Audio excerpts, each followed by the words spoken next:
El de democracia es un concepto complicado. A Gramsci se le podría acusar de lo que se le ha acusado prácticamente a la izquierda comunista, y no solo, durante todo el siglo XX, que no es democrática. Y Gramsci tiene problemas con el concepto de democracia. O el concepto de democracia tiene problemas con Gramsci. Para Gramsci podríamos decir que divide el concepto en dos grandes categorías. No quiero decir verdadera y falsa, cosa que, por cierto, había notado en un primer momento, sino voy a decir democracia auténtica o muy desarrollada y no democracia. Pero la cantidad de significados y de nombres que Gramsci le da a la democracia es muy grande, es muy, muy grande. Por ejemplo, como democracia auténtica podríamos decir que Gramsci cataloga la democracia de obrera, de dictadura del proletariado, de económica, de conciliar, de democracia en general, concepto que toma, por cierto, de Lenin, o democracia a secas, lo cual es significativo. Como no democrática, Gramsci cataloga la que él diría, y mucha gente diría, burguesa, parlamentaria, abstracta, liberal, política, capitalista, rentista y formal. Y atención a este concepto, a este término. No está de más reparar en que tiene más calificativos negativos que positivos para catalogar la democracia. Y esto obviamente tiene que ver que la democracia es un concepto de moda en los años 20 y 30.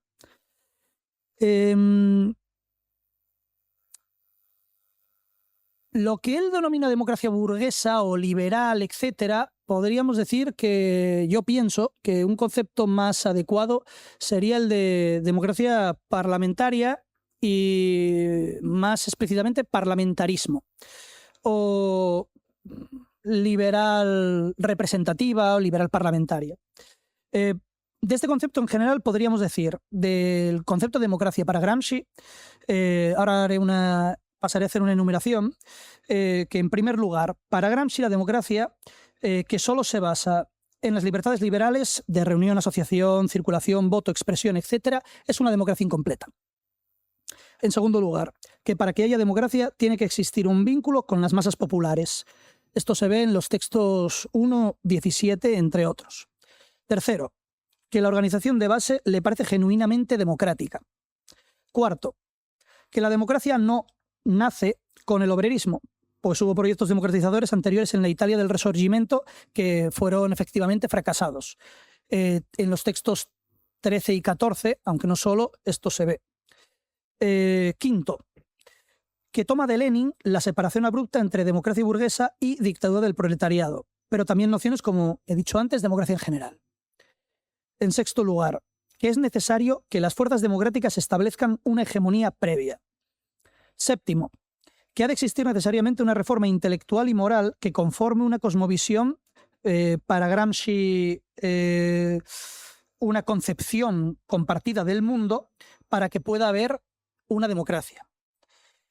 Octavo, que no puede haber una democracia ni ser esta mantenida a lo largo del tiempo sin degenerarse, sin ciudadanos conscientes y educados. Por ejemplo, en el texto 16. Novena, que sin un contenido material no puede haber plena democracia. Por ejemplo, en el texto 27. Y en décimo y último lugar, que la democracia implica controlar a quien dirige. A quien dirige es mucho más amplio que a quien gobierna.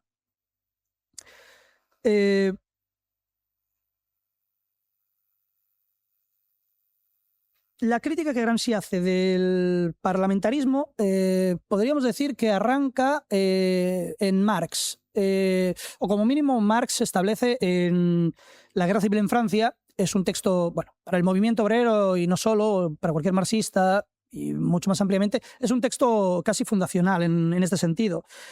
Marx afirmaba, con el resultado de los hechos ocurridos en París, que, bueno, que el pueblo al final, con estos regímenes parlamentarios o liberales, pues tenía derecho a elegir, y no todo el pueblo, cada 3 o 6 años, qué miembros de la clase dominante les iba a representar y aplastar a través del Parlamento.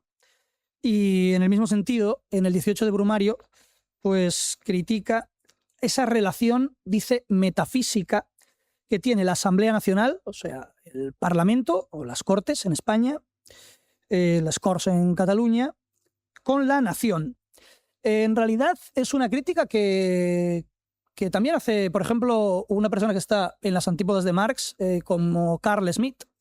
En la crítica que Carl Schmitt hace en los años finales de los 20, en su debate con Kelsen, creo que es, de la crítica del parlamentarismo, él dice que, basándose en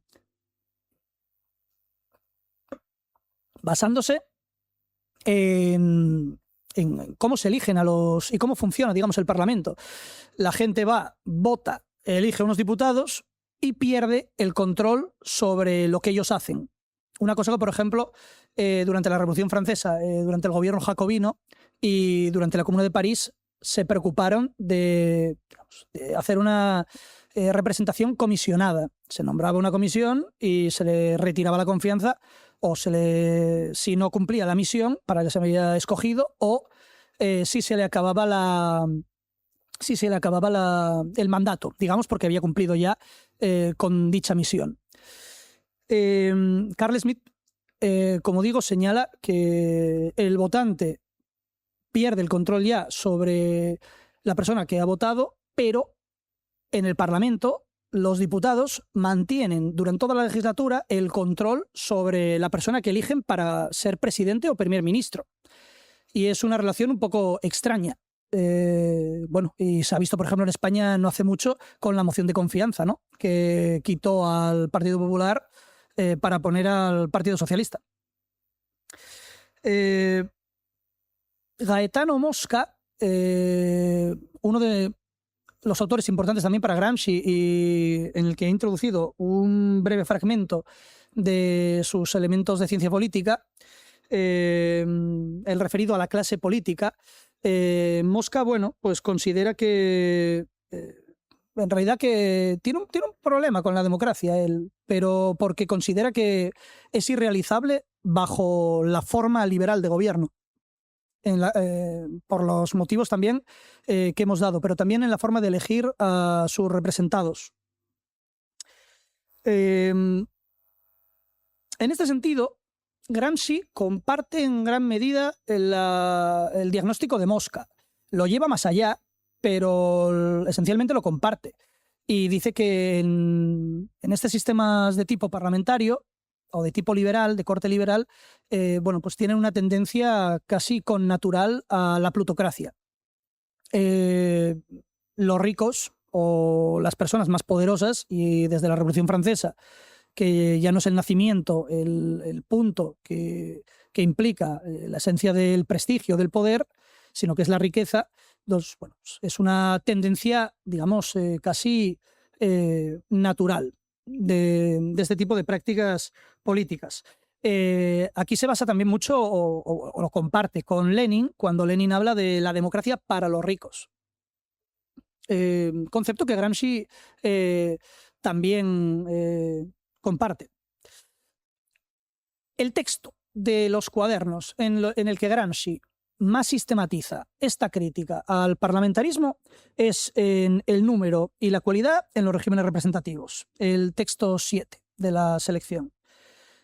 Ahí desarrolla de la manera más completa y sistematizada esta crítica de la forma de la democracia parlamentaria.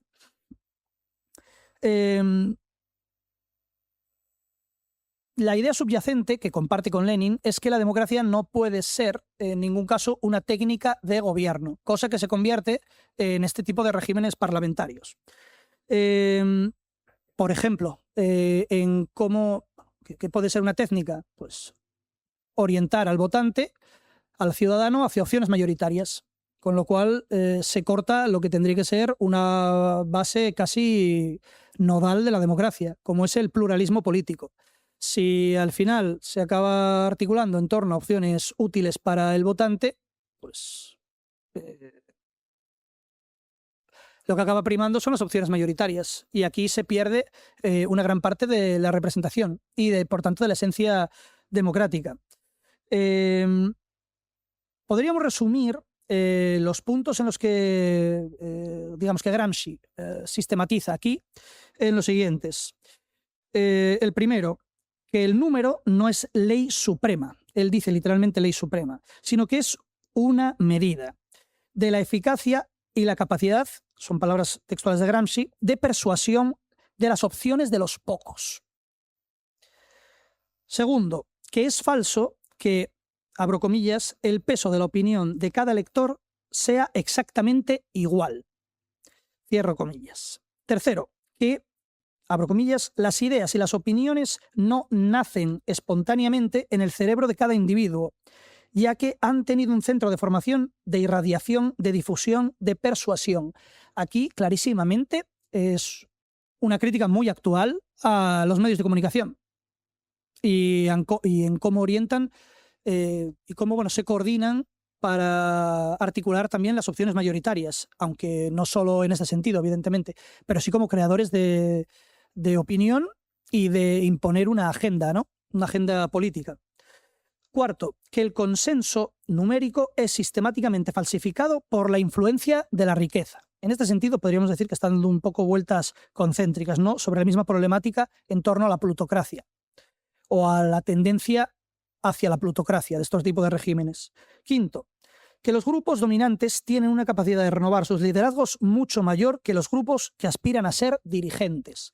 Yo recuerdo en pleno procés, cuando la CUP, el gran logro que consiguió fue retirar a Artur Mas del centro de Junts. Pero es que Junts consiguió poner al que era el alcalde de Girona, que en realidad, bueno, tenía un perfil político que quizás no llegaba al punto de Artur Mas, pero bueno, era un muy buen recambio, francamente. O a mí me lo pareció. Era un buen orador y bueno, sí que tuvo sus problemas para dirigir el partido y yo diría que lo consiguió. Ahora mismo en la dirección de Convergencia no parece que haya demasiado recambio, esto es verdad, pero bueno, creo que me basta como ejemplo. Diría, por la otra parte, el tema que cuando comenzó el fenómeno Podemos, uno de los requisitos era conseguir un mandato de 8 años. Los representantes públicos no podían estar más de 8 años en el cargo. Esto claramente tiene sus ventajas, porque así evitas, como mínimo, la corrupción de una persona, que no la corrupción sistémica, como se demuestra en el caso, por ejemplo, de Estados Unidos. Pero, por ejemplo, igual uno de los mayores avales que tiene la izquierda a nivel estatal, que no catalán, creo que podríamos hablar que es Gabriel Rufián, como mínimo es el más mediático dentro de la izquierda, y bueno, él empezó diciendo que venía para 1 año y medio y bueno, pues lleva 15 años. Es bueno renovar, no hay tantos recambios, diría yo, que también esto es un drama. En sexto y último lugar, que los regímenes no democráticos, en los regímenes no democráticos el consenso está permanentemente activo. Aquí está pensando en la Unión Soviética, pero actualmente podríamos pensar, por ejemplo, en el modelo chino y en el tipo de gobierno. Bien. En ese sentido, Luciano Cánfora, en uno de los textos que he seleccionado, habla de, sintetizando esto, de esta tendencia hacia las oligarquías, habla del sistema mixto. Y no es una palabra no es un concepto que él invente, sino que era como en la antigua Grecia denominaban a los sistemas en los que el pueblo tenía derecho a expresarse, pero la opinión que acababa contando para la asamblea era la de los notables.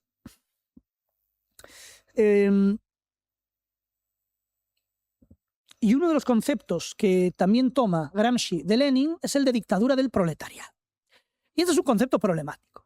Y aquí en la mesa, un company molt estimat meu, bueno, me lo discutía en algún momento. Claro, después del triunfo de la Revolución Rusa, comienza a hablarse de democracia y dictadura, cuando la democracia no era un concepto en absoluto popular, no digo ya en España, digo en Inglaterra o Francia, antes de 1914. Comienza a utilizarse, de hecho, bien entrada la guerra, como una forma de espolear a la ciudadanía para que participe del sacrificio contra el imperialismo alemán, contra el kaiserismo. Y cuando sucede la Revolución Rusa, Lenin comienza a hablar de la etapa transitoria que había hablado antes Marx, de represión de las antiguas oligarquías para hacerse con el aparato del Estado, que es necesario ese periodo de transición. Hay que limpiar de los antiguos sectores dominantes el aparato del Estado para poder ejercer una hegemonía y control de los aparatos estatales. Bueno, en un contexto de guerra civil, evidentemente. Con lo cual comienza a hablar de dictadura del proletariado, y desde el otro lado, desde las potencias, digamos, que luego se considerarían democráticas, aunque seguramente no, aunque muy difícilmente se podría defender que lo fueran, como eran Estados Unidos, Francia o Gran Bretaña, se hablaba de el binomio dictadura contra democracias. Y Lenin insiste en esta categoría.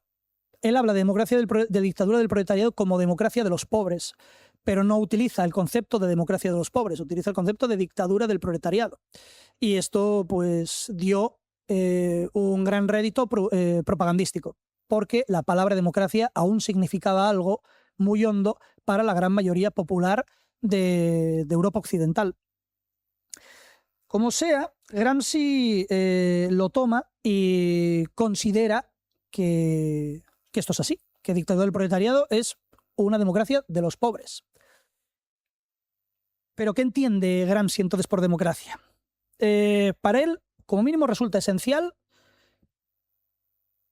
superar la distinción entre gobernantes y gobernados. ¿A través de qué? Sobre todo a través de un mecanismo muy importante, como es la escuela. La escuela, porque en esta época la escuela es un reducto oligárquico. Y no es oligárquico, dice Gramsci, porque trate de formar personas de nivel superior. Es oligárquica porque cada clase social tiene su propio tipo de escuela. Los pobres pueden acceder a una escuela de formación profesional para tener un estatus, digamos, bajo. Y es una estructura muy cerrada ya de los estudios universitarios o superiores. Y él lo que dice es que la escuela, para ser democrática, ha de formar ciudadanos, conduciendo, abro comillas, al joven hasta el umbral de la elección profesional, formándolo, entre tanto, como una persona capaz de pensar, de estudiar, de dirigir o de controlar a quien dirige. Creo que no se le escapa a nadie que el drama que vivimos hoy en día en la escuela pública es porque la tendencia es exactamente en la dirección opuesta a esta que apunta aquí Gramsci. Porque la escuela lo que tiene que conseguir es que todo ciudadano pueda aspirar a ser gobernante.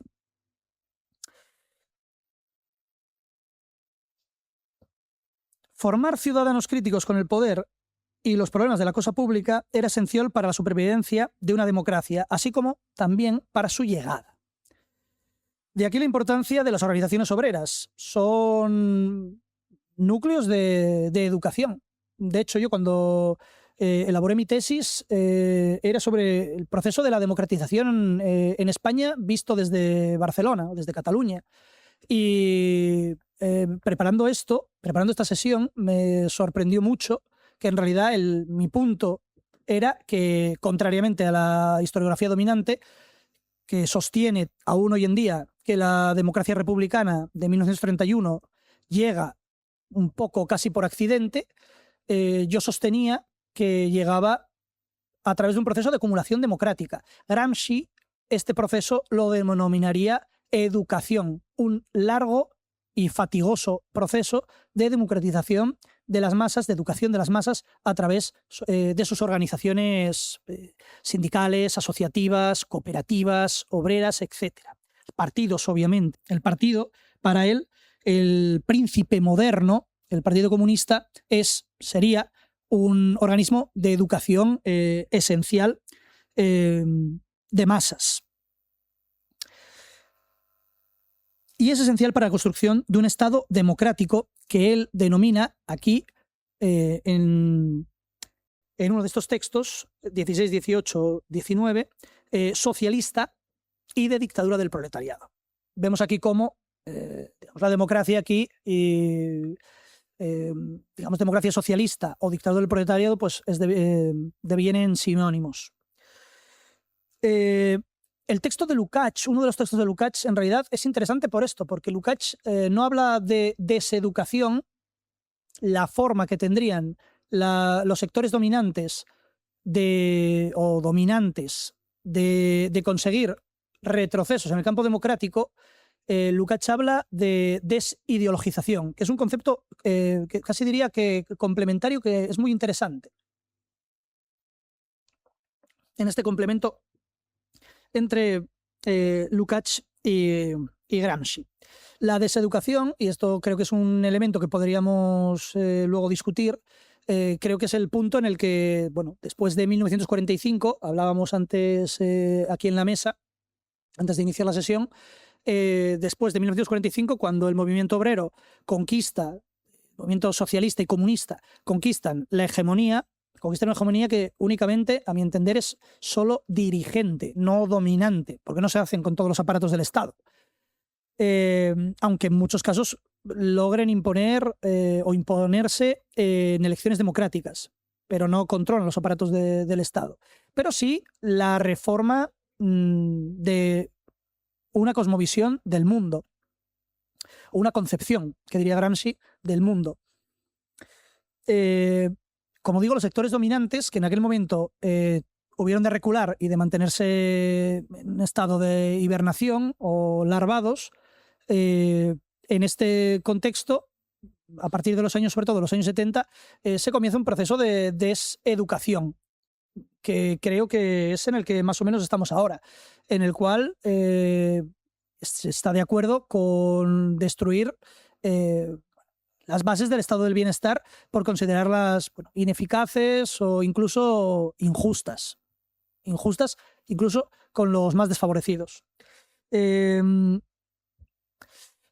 Esto, evidentemente, como diría Gramsci, no son unas ideas que hayan surgido en la cabeza de nadie de manera espontánea, sino que han sido introducidas. Y en estrecha relación con la educación de las multitudes se podría hablar justamente de la hegemonía, en la importancia que tiene para el concepto de la democracia. Porque para poder llegar a una democracia, es necesario destruir la ideología dominante que previamente está controlando los aparatos del Estado. Y por tanto haciendo independientes a los gobernantes de los gobernados, o a los gobernados de los gobernantes, mejor dicho. ¿Cuál es la gran objeción de Gramsci y de la izquierda, principalmente comunista, con la democracia liberal? Pues básicamente lo que ya había expuesto Lenin, lo tenemos en el texto 25, con el cual Gramsci comparte interpretación. Dice que el mecanismo de la democracia capitalista plantea restricciones a la democracia misma. ¿De qué manera? Pues en diferentes ámbitos. Por ejemplo, en la exclusión del sufragio de grandes masas de la población. En esta época pensemos en los pocos países que admiten el voto de la mujer. De hecho, antes de la Primera Guerra Mundial podían votar en Europa Dinamarca y Noruega, creo, o solo Noruega. Y en 1917 la Unión Soviética permite el voto de la mujer, aunque luego cancele el sufragio universal, pero lo acepta. En muy pocos lugares se acepta el sufragio femenino y, de hecho, en muy pocos lugares también el universal masculino. Normalmente votan los propietarios, aquellos que tienen un contrato de alquiler o que son propietarios de una casa o de una empresa o de lo que sea, o por renta. Y de hecho, por ejemplo, podríamos hablar de que en Suiza la mujer no podrá votar o no será aprobado el sufragio femenino hasta 1966. Y de hecho creo que podrá votar por primera vez en los años 70. En el diseño de las instituciones representativas, que bueno, son lugares en los que bueno, pues muchas veces hay una doble cámara que es hereditaria, o digamos las formas de sufragio porcentual, etcétera, que priman tanto las mayorías como la sobrerepresentación de pequeñas áreas, lo que llamaban en Inglaterra los burgos podridos, ¿no? Obstáculos al derecho de reunión o en el control de la prensa, que es una cosa que bueno, está creo que de plena actualidad en este sentido. Porque por tanto aquí están hablando de prensa en un sentido muy amplio, como es los medios de comunicación. Esencialmente, la crítica que tiene Gramsci es en torno al contenido y la forma. El crecimiento de la influencia del obrerismo tras la Gran Guerra, en detrimento de ese liberalismo burgués que entra en crisis ya definitiva después de esta contienda, pues hizo peligrar la hegemonía de la burguesía. La burguesía, ¿qué es lo que hace? Pues trata de no perder esa hegemonía entre grandes masas entre las grandes masas populares. Entonces comienza a aceptar una parte de la hegemonía de la ideología proletaria. Es el momento en el que la socialdemocracia comienza a tener incluso acuerdos de gobierno con agrupaciones liberales, y agrupaciones liberales comienzan a aceptar parte del programa de los partidos socialistas o socialdemócratas. Y afirma Gramsci en este sentido que ello sería un regreso a formas democráticas, lo entrecomilla, más sustanciales que el democratismo formal corriente. Es decir, al introducir elementos económicos de mejora de las formas materiales, de las condiciones materiales de vida de las grandes clases populares, digamos, se va resquebrajando esa forma, ese formalismo o esa fachada de la democracia liberal parlamentaria, que tiene una fachada edificada, pero que la casa que la alberga está prácticamente vacía o está muy poco construida. Y aquí aparece ese problema de la forma democracia. Por ejemplo, en uno de los textos, el 27, Croce, que es el ejemplo paradigmático del intelectual liberal, como mínimo en Italia, él dice que se había negado, cuando era joven, se había negado a aceptar la democracia hasta que no le metió, dice, mi estómago se negó a aceptar la democracia hasta que no le metió unos ingredientes de tipo marxista. Con lo cual estaba aceptando que la posición de Mosca, no puede existir la democracia liberal. O sea, es una contradictio in terminis. O es democracia o es parlamentarismo liberal, pero las dos cosas no puede ser. ¿Qué es lo que le haría democrática? Bueno, una mejora de las condiciones económicas. Lo que pasa es que el resultado de la Primera Guerra Mundial, con un movimiento obrero en auge y unas organizaciones obreras muy influyentes en todos los países, no solo por el triunfo de la Revolución Rusa, hacen temer a muchos liberales, entre ellos el propio Croce, bueno, un dominio excesivo de las organizaciones obreras, y por tanto su mundo liberal, que se está esfumando, pues hacen que él dé algún paso o varios pasos atrás. Hasta que, bueno, incluso llega a celebrar, esto nos lo podrá decir mucho mejor que yo el compañero Alejandro, él acaba aceptando, igual que aquí Ortega y Gasset, gran parte, y muchos liberales, muchísimos liberales, gran parte del programa fascista o del proyecto fascista.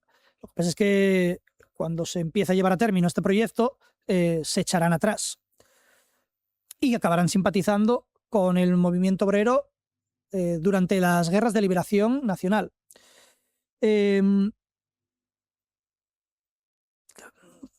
En relación al concepto de sentido común,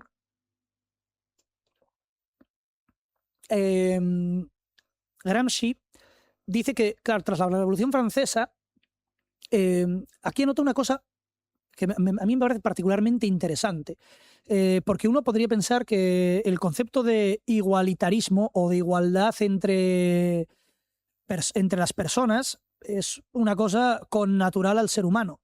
Y Gramsci esto pues no lo afirma más bien todo lo contrario. Dice que después de la Revolución Francesa y del empuje de los sectores intelectuales, que no hay que pensar solo en los grandes intelectuales, como pueden ser los de la Ilustración, sino pues, dirigentes jacobinos, que podrían ser de extracción social muy humilde, este tipo de intelectuales acabó imponiendo al sentido común la idea de que todas las personas son iguales, de que él dice, todos hemos nacido desnudos.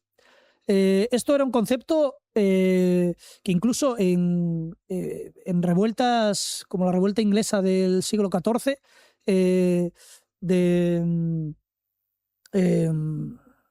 bueno, no, bueno, los cavadores son del siglo XVI, no, de Witt, ¿no? Ahora no me recuerdo del nombre. Pero bueno, él hablaba, se hablaba mucho de la idea esta de que ninguno había nacido siendo superior a otros. Y era una idea que, donde acaba de cuajar como sentido común y por tanto pasa a buen sentido en la terminología de Gramsci, es tras la Revolución Francesa. Es lo que Gramsci también expresa en términos literarios hablando del romanticismo. Y esto es particularmente profundo, en realidad. Él dice que con el romanticismo se ha asumido una especial relación o vínculo entre los intelectuales y el pueblo y la nación. O sea, que es un reflejo particular de la democracia. Aquí, aparte de vincular explícitamente la nación a la democracia, lo que hace también es vincularlo con la cultura. Inclusive si esta es reaccionaria, como es el caso del catolicismo en la Italia de la época de Gramsci. A este respecto dice Gramsci: se ha dicho que la palabra democracia no debe ser tomada en este sentido, solo en el significado laico o laicista que se quiere decir, sino también en el significado católico, incluso reaccionario, si se quiere. Lo que importa es el hecho de que se busque un vínculo con el pueblo, con la nación, que se considere necesaria una unidad no servil debida a la obediencia pasiva, sino una unidad activa, viviente, cualquiera que sea el contenido de esta vida. Y aquí vemos otra vez esa vinculación del sentido común con la hegemonía. El significado agudo del texto reside en entender la democracia no como un sistema de gobierno, sino como una relación social y cultural que debe construirse a través de la unificación de la alta cultura y la cultura popular. Por tanto, elevar, esto ya era una cosa que había dicho Lenin anteriormente, y también una persona que no... coincidencias con Lenin, pues pocas o ninguna, como Gustave Le Bon. Elevar la cultura de las masas no significa, sino todo lo contrario, rebajarse para llegar a ellas, sino que se ha de elevar a las masas a un nivel cultural mayor. Podríamos decir otra vez el punto contrario o el punto justo contrario que adoptaron los sectores dominantes a partir de los años 70, los neoliberales, para conducirnos al momento, creo, presente. En realidad, esta culminación, que la democracia no es una forma, sino sobre todo un contenido, es a la misma a la que llega Cánfora en su libro La democracia, historia de una ideología.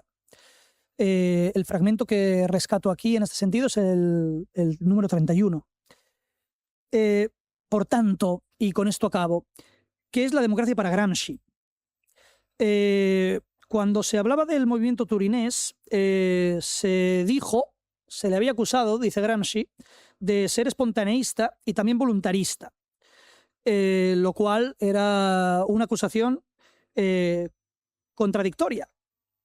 Pero dice Gramsci que justo en esta contradicción residía la justeza de la dirección que se le dio a aquel movimiento de los consejos de fábrica y de la ocupación de fábricas del bienio rojo, del bienio rosso.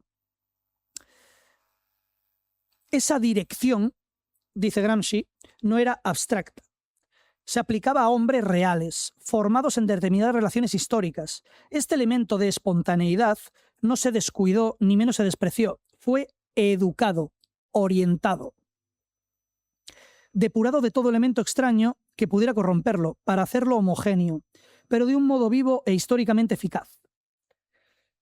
Con la teoría moderna, daba a la masa una conciencia teorética, de creadora de valores históricos e institucionales, de fundadora de estados, de unidad de la espontaneidad y la dirección consciente, o sea, de la disciplina. Es precisamente la acción política real de las masas subalternas en cuanto política de masas y no simple aventura de grupos que se limitan a apelar a las masas.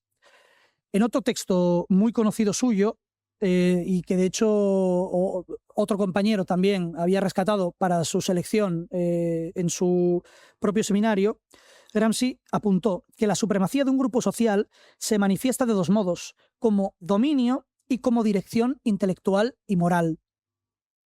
Un grupo social es dominante de los grupos adversarios que tiende a liquidar o a someter incluso con la fuerza armada, y es dirigente de los grupos afines y aliados. Un grupo social puede e incluso debe ser dirigente aún antes de conquistar el poder gubernamental. Las guerras de liberación nacional contra el nazismo fueron un aprendizaje acelerado en este sentido de grandísimos contingentes de población, de clases populares. Con ello tuvo que lidiar los antiguos dominadores, tal como había apuntado hace un momento. Por tanto, la dirección socialista y comunista pasó a ser hegemónica tras 1945 y, por tanto, pasó a imponer su concepción del mundo. Pero no pasó a ser dominante a nivel social, sino simplemente dirigente. Hablando de los jacobinos durante el periodo de la Revolución Francesa, incluso también refiriéndose a la Guerra Civil Inglesa, Gramsci dice: los jacobinos conquistaron con lucha sin cuartel su función de partido dirigente, conduciéndola a la burguesía a una posición mucho más avanzada que la que los núcleos burgueses primitivamente más fuertes habrían querido.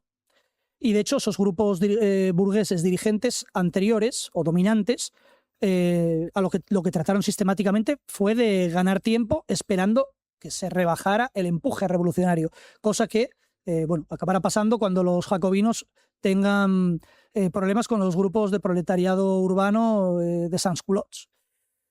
Y aquí se procederá a la liquidación de los jacobinos y de los sans-culottes a través de la contrarrevolución burguesa.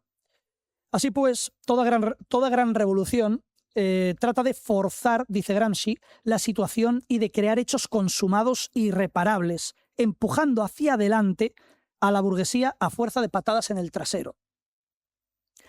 La democracia se presenta así, para Gramsci, como dirección, lo que equivale a decir un proceso que se constituye históricamente. Y esto es también lo que Lukács, años más tarde, 2 décadas después, denominaría democratización. Y muchísimas gracias a todos. Con esto acabo.